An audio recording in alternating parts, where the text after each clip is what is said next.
6 years gap ಆದಮೇಲೆ ನನ್ನನ್ನು actually ಹುಡ್ಕೊಂಡು ಬಂದಿದ್ದ ಪಾತ್ರ ಇದು ಹೇಳಬೇಕು ಅಂತ ಅಂದರೆ, ನಾನಿನ್ನೂ ವಾಪಸ್ ಬರೋ ಪ್ಲ್ಯಾನೇ ಮಾಡಿರಲಿಲ್ಲ. ನನ್ನ ಮಗುಗಿನ್ನೂ 2 ವರ್ಷ ಕೂಡ ಆಗಿರಲಿಲ್ಲ. ಸೊ ನಾನು ಪ್ಲ್ಯಾನೇ ಮಾಡಿರಲಿಲ್ಲ ಬರಬೇಕು ಅಂತ.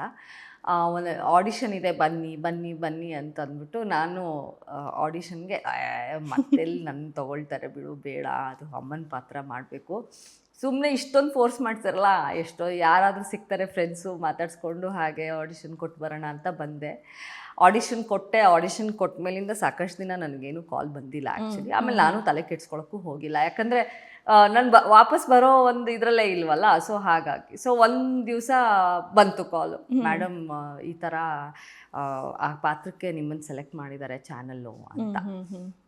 ಸೊ ಅಂದರೆ ನಿಜವಾಗ್ಲೂ ನೀವು ನನ್ನನ್ನು ತಾಯಿ ಅಷ್ಟು ದೊಡ್ಡ ಮಗನ ತಾಯಿ ರೋಲ್ ಮಾಡೋಕ್ಕಾಗುತ್ತೆ ಅಂತ ನಿಮ್ಗೆ ಅನಿಸುತ್ತಾ ಅಂತ. ಅಂದರೆ look wise I was like, ಈಗಲೂ I am very thin and lean person. So ಹಾಗಾಗಿ ಅದು ಕಾಣಿಸ್ಬೇಕಲ್ಲ, ಮ್ಯಾಚ್ ಆಗಬೇಕಲ್ಲ ಅಂತ.